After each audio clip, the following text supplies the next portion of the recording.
Doctor साहबा हिम्मत करें कि सारे मर्द ना ऐसे ही होते हैं, और वैसे भी बेटा हमेशा अपने बाप पे ही जाता है। मुझे तो ये समझ में नहीं आता, मुझे तो पता है इसने अपने बाप को देखा था कैसे जल्लाद था, मारता था, बहुत मारता था।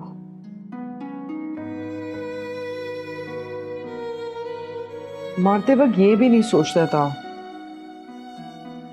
कि मुझे कहाँ लग रही है, मुझे कहाँ मार रहा है।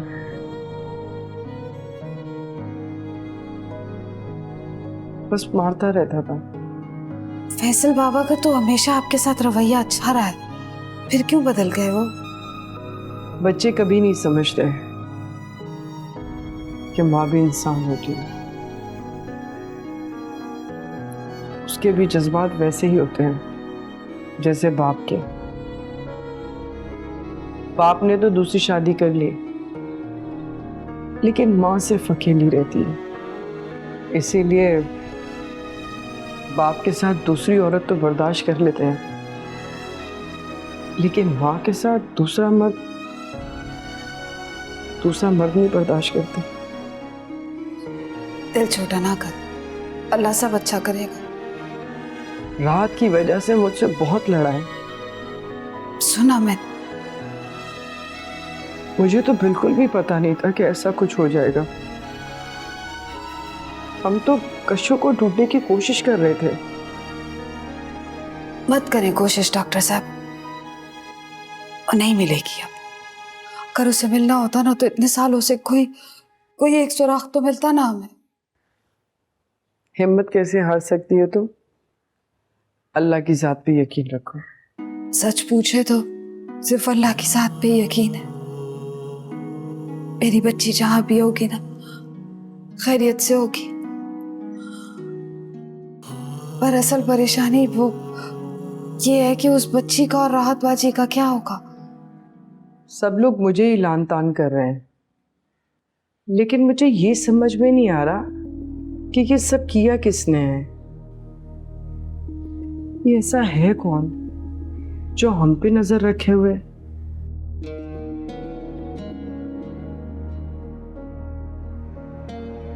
चाय पियेंगी? हाँ।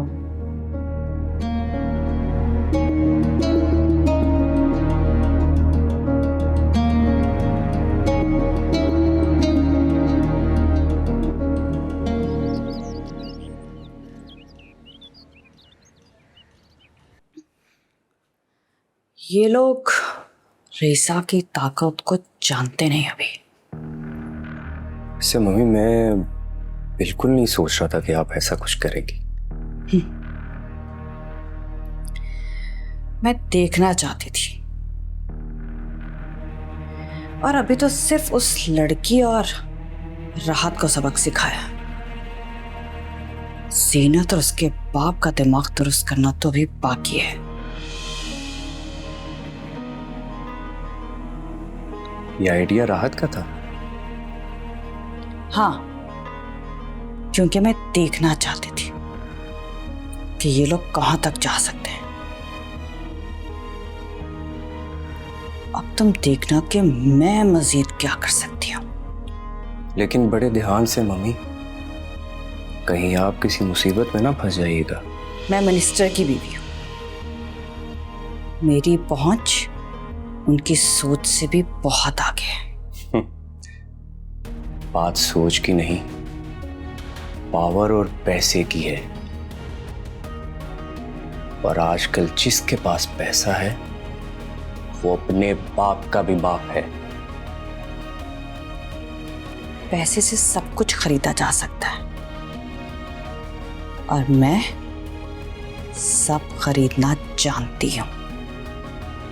मुझे आज भी कशमाला के बाप के वो अल्फाज याद है कि मैं दलाल नहीं हूं जो अपनी बेटी का सौदा करूं। पर देखो, मैंने तो उसकी बेटी खरीद ली उससे। वैसे इस बात पे तो आपके दिमाग की दाद देना पड़ेगी। ये मेरा दिमाग है। पैसे से सब कुछ खरीदा जा सकता है, सब बिकता है यहाँ पर। बस खरीदार को सही से बोली लगाना आना चाहिए। नो डाउट, मैंने ये सब कुछ आपसे ही तो सीखा है। किसे कब और कितना इस्तेमाल करना है, ये मैं सब अच्छी तरह से जानता हूं।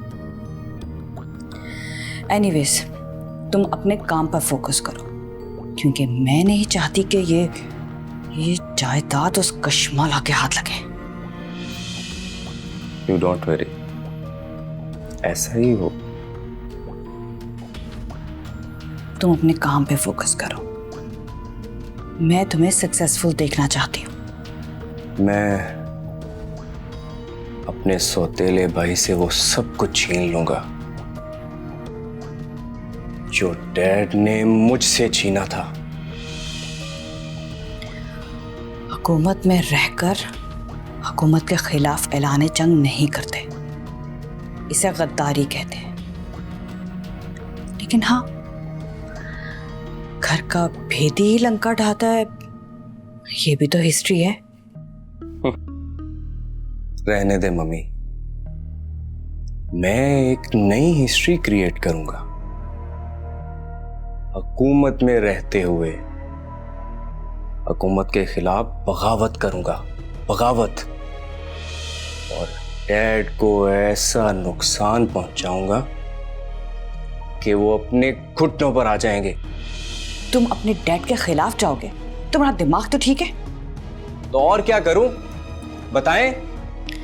अपने बाप की आंखों में खटकने की बजाय उनकी आंखों का तारा बनो, ताकि वो तुम्हारा नाम लेते हुए फख्र महसूस करें कि वसीम खान मेरी औलाद है।